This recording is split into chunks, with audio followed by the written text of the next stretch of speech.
Oh, my boy Lane Kiffin, man. Next,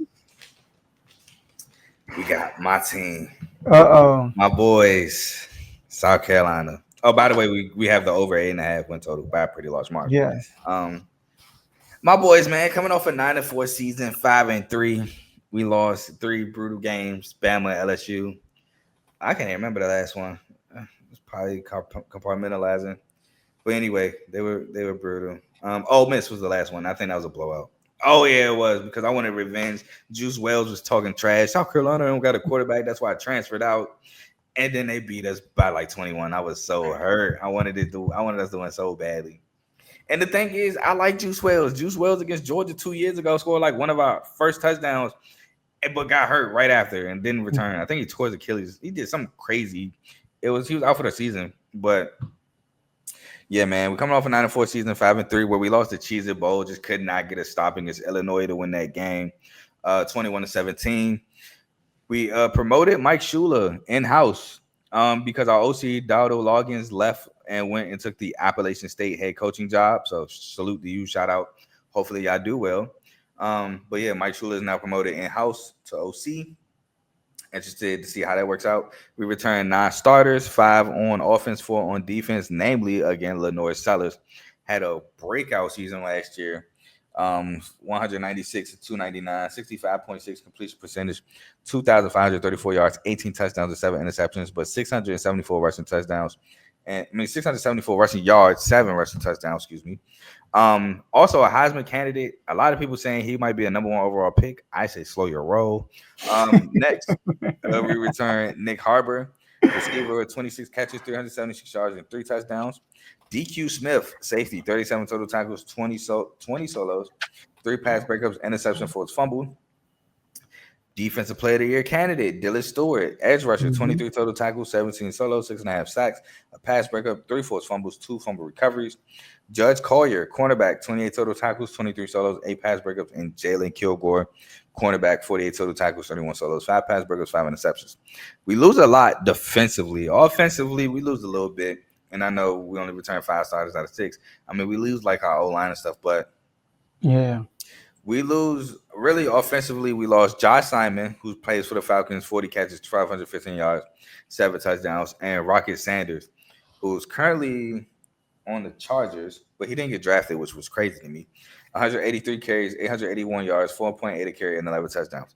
But we do a good job in replacing those guys. Defensively, but like I said, that's where we lost a ton. We lost Nick Amorori, one of the best safeties in the country last season. He's currently on the Seahawks. 88 total tackles, 57 solos, 2 pass breakups, 4 interceptions, and 2 touchdowns. Should have been 3 pick sixes, but I digress. Demetrius Knight Jr., linebacker on the Bengals. We lost him. 82 total tackles, 57 solos, 2 sacks, pass breakup, interception, and 3 forced fumbles. Cal Kennard, who was the player of the year last year in the SEC. 28 total tackles, 20 solos, 11.5 sacks, a pass breakup, 3 forced fumbles, 2 fumble recoveries on the Chargers. TJ Sanders, the defensive tackle, 51 total tackles, 29 solos, 4 sacks, a pass breakup on the Bills. Debo Williams, currently on the Steelers. A linebacker at 63 total tackles, 39 solos, half a sack, a fumble recovery. O'Donnell Fortune, cornerback on the Giants. 47 total tackles, 41 solos, 3 pass breakups, 3 interceptions, a fumble, forced fumble. And Bam Martin Scott, a linebacker currently on the Panthers, 67 total tackles, 39 solos, 2.5 sacks, 2 pass breakups, 2 forced fumbles, and a fumble recovery. They are the 22nd overall recruiting, which shout out to Shane Beamer for that. And 15th in transfers, man. Beamer ball, baby. Let's go. Talk to me about South Carolina. all right. So South Carolina. All right. Now I want you to elaborate more and go in more depth into this. All right. Yes, sir. I feel like y'all are top heavy. All right, explain. All right. So like y'all, so QB, Lenoir Sellers. Okay. Awesome. Okay. All right. Nick Harbor. Awesome. Speedster. I'm still waiting on a breakout year though. I ain't gonna lie. Bro, 87 yards ain't good enough. 6'5", 245 pounds. And he's fast as An Olympic runner. yeah. Like He's from here, by the Speedster. way. Oh, He's he like is? Glen Arden. We from Glen Arden. Okay, Glen Arden. All right, yeah, I do have three new offensive linemen, and then defensively, you already said it, Dylan Stewart. You know what I mean? Like one of the top edge rushers in the country. So He's also like, from here. but dang, where you from? He went to Friendship in Oh, he's DC. from DC. Yeah, yeah. But like, what I'm hearing is that the depth is not as strong in South Carolina. But I don't know about that. you don't What go ahead. position? I mean, I'm talking about period. I don't know about that. I mean, certain positions, yeah, because again, because we lost so much. But like receiver, I think we're fine. We bring back so much at receiver. We bring back Jared Brown. We bring back Gage Laverdane, Nick Harbor. Tight end, I think we're decent there. Jordan Dingle is a big get from Kentucky.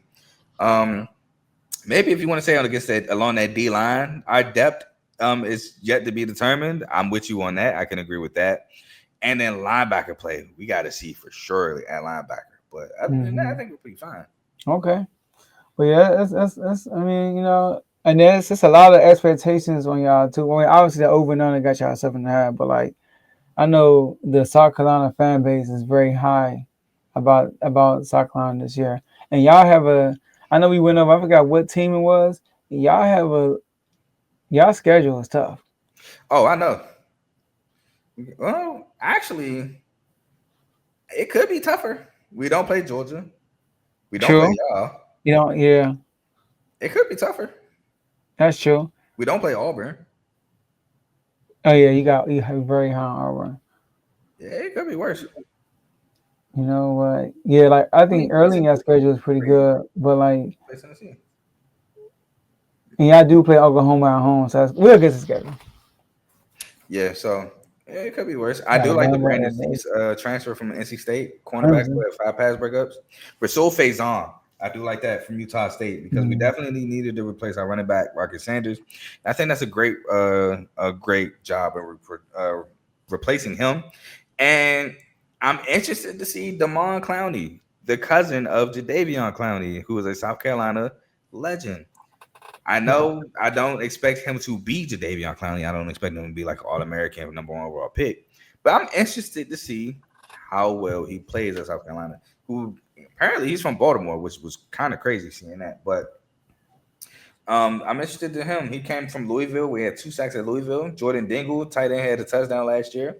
Rasul Faison had 1,109 yards and 8 touchdowns at Utah State. So I think we did a pretty decent job in the transfer portal, replacing guys. And these other guys that I don't got time to list them all, but I think Shane Beamer did a really good job with this roster. I think we're going to.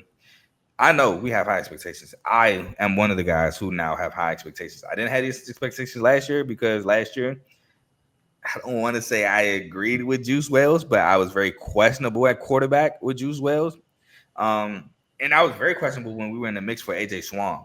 Like when I was seeing reports like we really might go after AJ Swan, who was coming out of Vandy, I was like, oh, we might really be cooked at quarterback if we're going after him. But um, he ended up not coming to us. I think he ended up going like I forgot where he ended up going, but Lenore Sellers, man, he's been our best quarterback to me since Connor Shaw.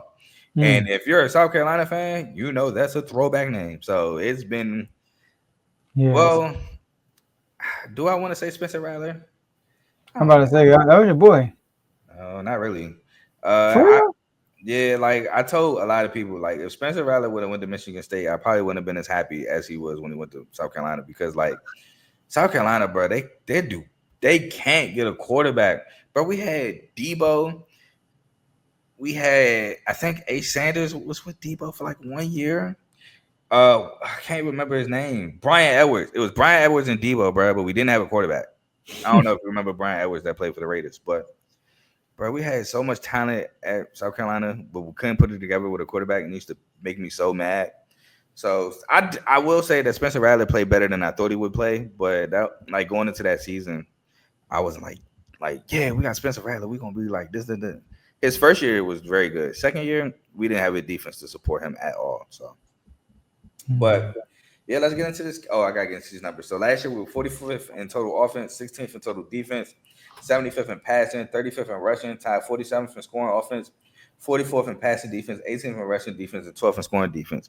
Now, if somebody comes in here and talks about Steven Garcia, bro, please leave me alone. All right. Uh, schedule. First game of the season. Shane Beamer plays his dad's stomping. Well, how do I word this? His dad's a legendary Virginia Tech coach. That's who they play. But it's not at Virginia Tech or South Carolina. It's in Atlanta for the Chick-fil-A kickoff thing. Give me South Carolina in the win. I got this as an L. Oh, I'm just playing, bro. I got a W. I don't want to see you. I was about to say, I know. All right, next game. South Carolina State. I have as a win. W.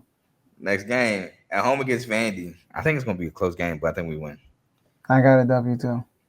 Next game. On the road against Mizzou. Win. Oh, you said win. I got it as a win too. Next game. At home against Kentucky. Win. I got y'all starting off 4-0. Shoot, that's 5. 5, 1, 2, 3. Yeah, 5-0. Sorry. Y'all, Kentucky. Y'all. Next game at LSU. I think you have this as a loss, but I think we get our revenge. Damn it. First Next L. game, at home against Oklahoma. I have as a win. I do too.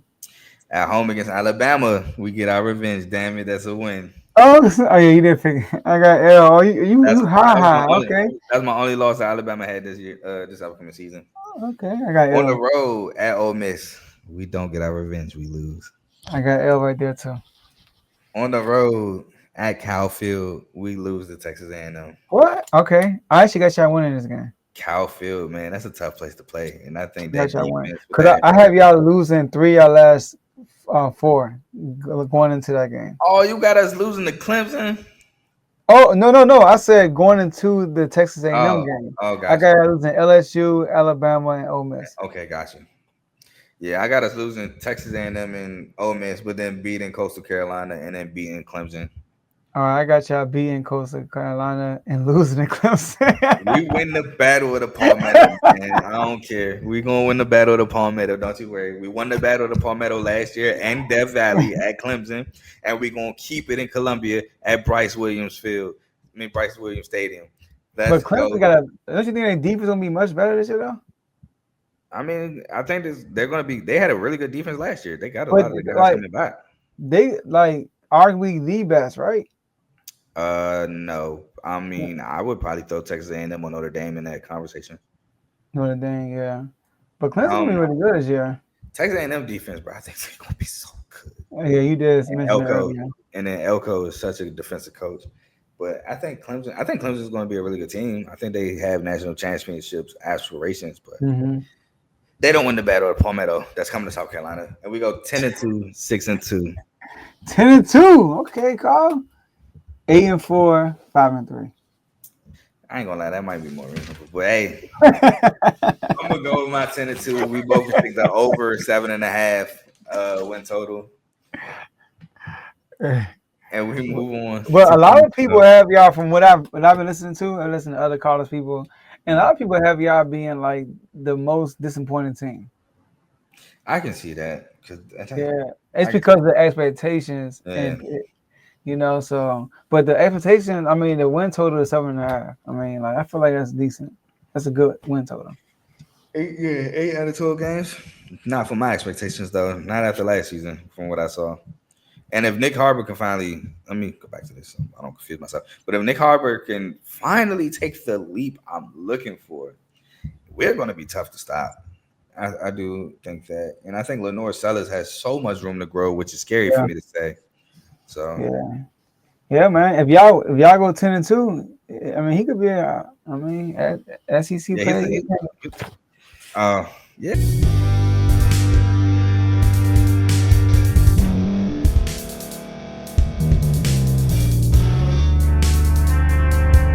Thank you for staying to the end. If you're watching this on YouTube, please like this video, subscribe, and also hit that notification button so you can be notified next time we put out a video. If you're listening on any podcast platform, subscribe and hit that notification button, y'all, so you can be notified we put out another podcast audio. And last but not least, hit that share button. No matter what you're listening to or watching it, hit that share button and send it to somebody that you know that would love to watch this episode you just listened to. So once again, thank you for staying to the end, and we'll see y'all in the next episode.